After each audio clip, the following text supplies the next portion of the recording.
Welcome students. How are you? How the weekend?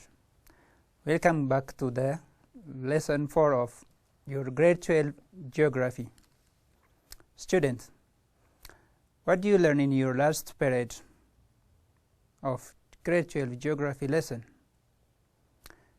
To revise our previous lesson, these were the topics. In the last period, we have discussed the population theories and a group of peoples who develop a different population theory. Another thing is trends of population growth in Ethiopia and the amount of growth that Ethiopian population records. Finally, we have discussed on the population distribution, and as we know that the population distribution is uneven throughout the world. Students, let's come to the today's lesson of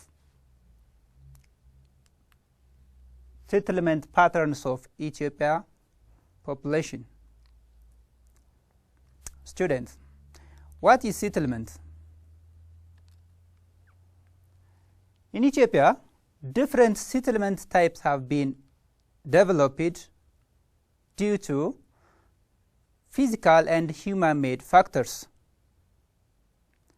Based on these factors, we can list some of the physical and the human-made factor. For example, if you take relief is the first major important factor which affects the distribution of population throughout Ethiopia. From this relief type, altitude is the major factor. As you know, the Ethiopian landform is ups and downs. When we see this ups and down nature of slope, most of the Ethiopian peoples live on the highland parts of the country, and very few peoples are settled on the lowland parts of the country. Therefore, altitude is the major factor which affects population settlements. The second factor is climate. From the climate, rainfall and the temperature is the major factor. From these factors, temperature is very important one, because all peoples need a suitable temperature in order to settle on some places. In Ethiopian context, highland part has a dense population settlement. This is due to the moderate type of temperature in the highland parts. In reverse, the lowland parts of Ethiopia have high amounts of temperature. Due to this reason, the population settlement is sparse. Another important thing is rainfall. As you know, our countries depend on agricultural economic activity. For this economic activity, rainfall is very important. Therefore, in areas of high rainfall region, the population settlement is high. Another important thing is the kinds of land ownership. This one, land ownership needs their own lands. Most of the peoples of Ethiopia own their own land and they want to settle on their own lands. In this context, in the place where land is taken as own property, population needs to still settle on that lands. Another important thing is the level of development. From the level of development, transportation and industrialization is very important. In this context, transportation access is very important, especially in the urban regions. If there is access of transportation, the settlement of population may increase. Another one is industrialization. In case of industrialization, if one settlement have high amount of industrial development, people want to settle on that industrial regions.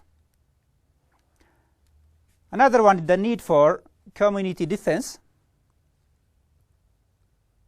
As you know, most of the African peoples were under the colony of different countries of Europe. At that time, peoples of the country need to defend themselves from the enemies. In order to this, they need to be on the highland parts of the country. This is in order to protect themselves from their enemies. Therefore, in the very suitable areas where there is a suitable defense site, the peoples may be settled and dense. Finally, there is a need for communal field of labor. If there is an area or a field which need a labor force, peoples want to stay on that area. Therefore, settlement may be developed on that regions. Students, based on these factors, we can categorize the Ethiopian population settlement into two categories. These categories depend on the 1. Dominant economic activities, 2. depend on the degree of population densities.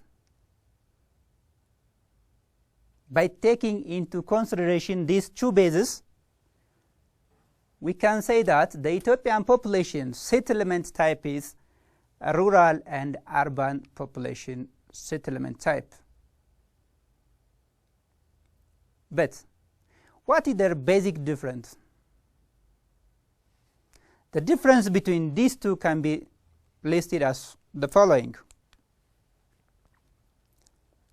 If it is an urban settlement, they are usually branded by a non-agricultural economic activity, while the rural settlement type is known by agricultural or typically by agricultural economic activity. This is in case of economic type. Rural settlements are, in Ethiopia, they can be broadly categorized into different parts again. From this one, the permanent and the temporary or mobile settlement is the two types of rural settlements. What makes them different? For example, we say one rural settlement is permanent. But when the peoples stay at a given place for at least 10 years and above. Therefore, most of the rural settlements over the highland parts of Ethiopia are called permanent rural settlements. The permanent rural settlements of Ethiopia are mostly associated with the crop farming highlands of the country. This means, as you know, highland part of the Ethiopia is known by a suitable climate. Therefore, the highlanders are practice the farming economic activity. This economic activity enforces the people to stay at one place at least for a given years, at minimum 10 years and more.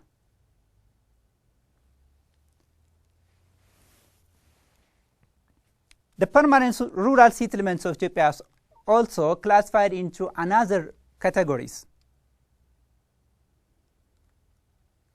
The rural settlements are called the scattered and the grouped rural settlements.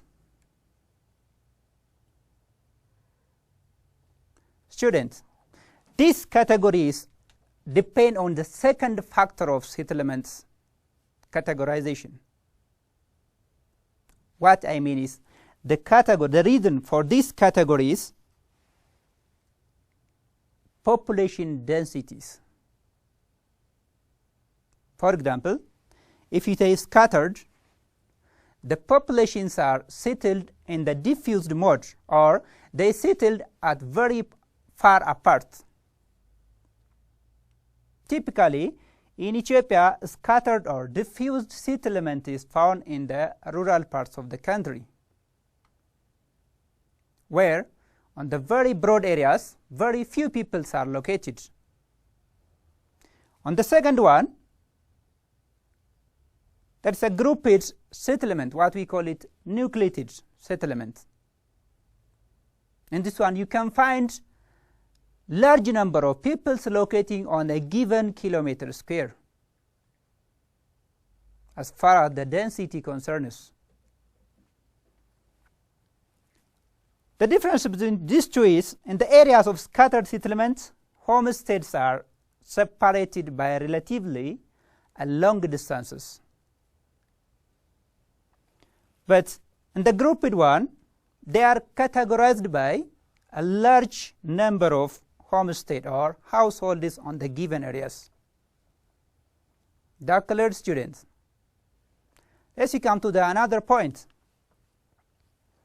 As you know, in Ethiopia, the Derg regime's compulsory villagization resulted in the formation of the rural settlements or the grouped settlements or villages in many parts of the country. But in most parts of the northern region,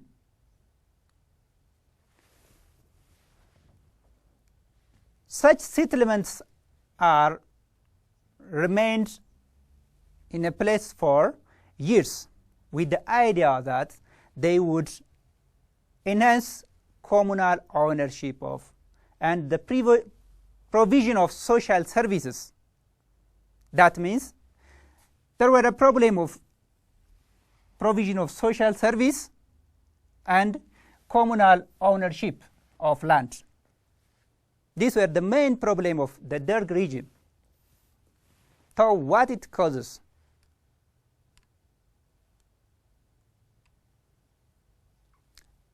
At the Derg regime, the peoples are enforced to be on another land in order to settle on another new villages, which make the peoples not happy to be settled over there. Therefore, the peoples began to return to their original places. Even in a manner of reversal move, this movement began even before the regime was overthrown. That means at the time of Derg regime. But the current government of Ethiopia has recently conducted villagization programs that are based on the people's will to live on their original settlement area.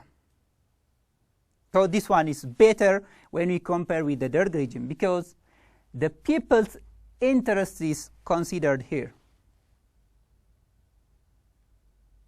Every peoples are settled on a given areas based on their willingness.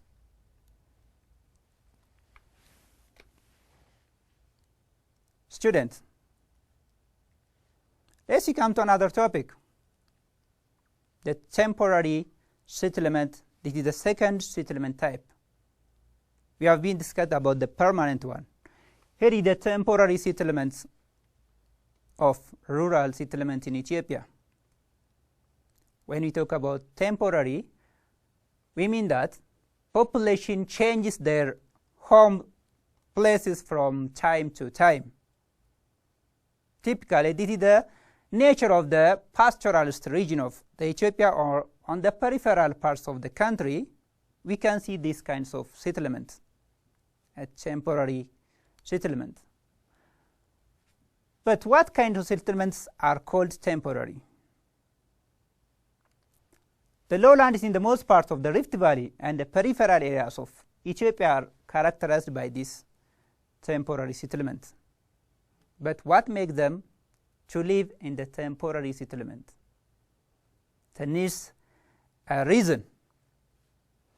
The settlement in these areas are temporary because the pastoralists have to look for their new sites for water and pasture lands for their livestock.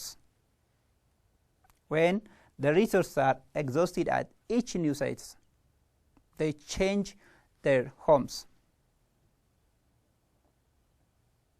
In short, in the temporary settlement type, people change their home from time to time.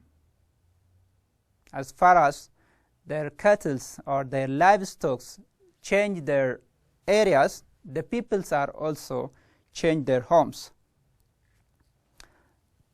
The major problem posed by this mobile or temporary settlement in this pastoralist area in Ethiopia is difficulty in providing the peoples with social services. That means they are changing their home due to the shortage of these social services.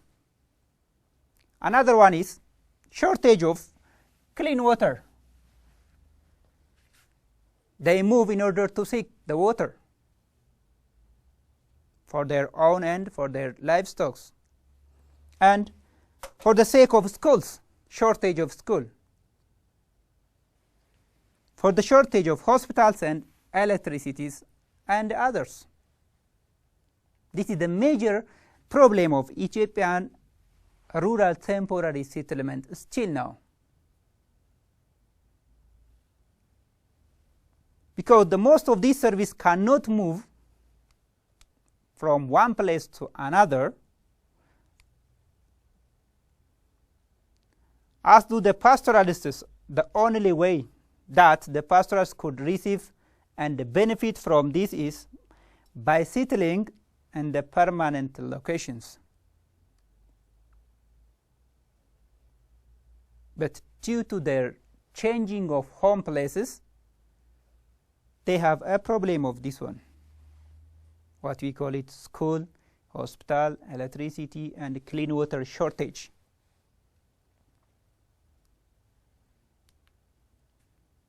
But what about the urban settlements?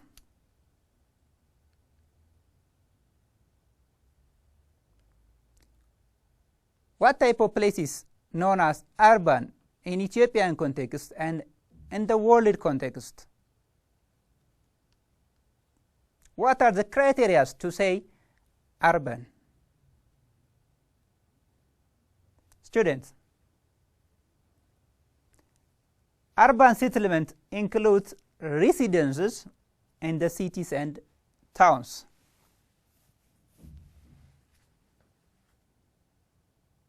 But urbanization is another thing. Urbanization is the process of development of urban settlements. We have to identify these two important terms. Urban is a settlement. Urbanization is a process. It is the process of development of urban settlements in the way that small cities and the towns are grown to large cities and large urban areas. We call it urbanization. Students, as you know, in most parts of Africa, urbanization is a recent phenomenon. And it's attributed to colonialism. That means the beginning of urbanization in Africa is related with the coming of colonizers. Urbanization in Ethiopia is also similar with this one.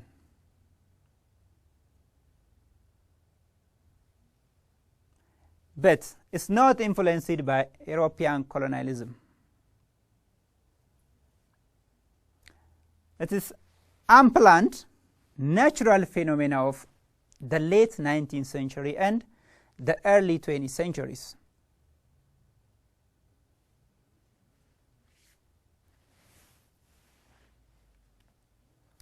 Students, not all group settlements are classified as urban centers. Different countries have their own criteria in order to call places, cities or towns as an urban area. The major criteria in Ethiopia is quite different from the world urban criteria.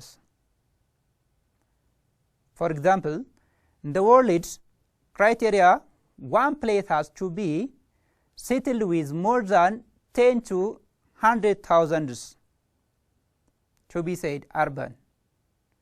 But in Ethiopia, settlement has a minimum of 2,000 people in order to say urban. Second, 2/3 of the population in the settlement have to engage in the non-agricultural economic activity. And the third one is, one place has to be chartered, or it need to have a chartered municipality which registered information about a given population of that country. So this is the major criteria of Ethiopian population settlements. Students, historically, two major factors contributed to the development of urban centers. What are these two important factors or historical events? The first one is the interconnection of different parts of the country with all-weather roads, which radiate from Addis Ababa to all regions.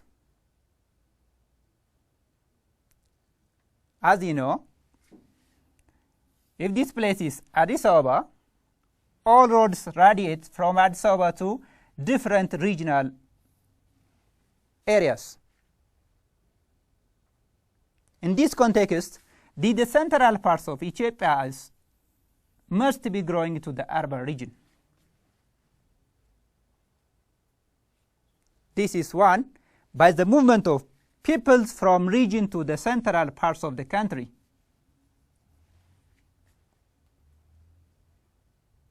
Therefore, the first reason is the road system, which radiates from Addis Ababa to different regions. The second reason is, or the second factor is, the 5-year Italian occupation in Ethiopia. This shows the role of Italians in the development of urban in Ethiopia, which intensify the construction of roads and development of small-scale industries and service-giving institutions in the country. Students, you have to know these two factors, and all the Ethiopian urban areas have similar kinds of reasons with this one. Based on this one, two main areas in the country have relatively large concentration of urban population. That means there are areas which have high number of urban population and small number of urban populations, or large urban settlers and small urban settlers. From these two main areas, show I the first one and Hararge the second one. These two areas have high number of urban population. Together with these regions, or these two regions, accounts more than 50% of the country's urban population. In short, these two regions are the most urbanized parts of the country.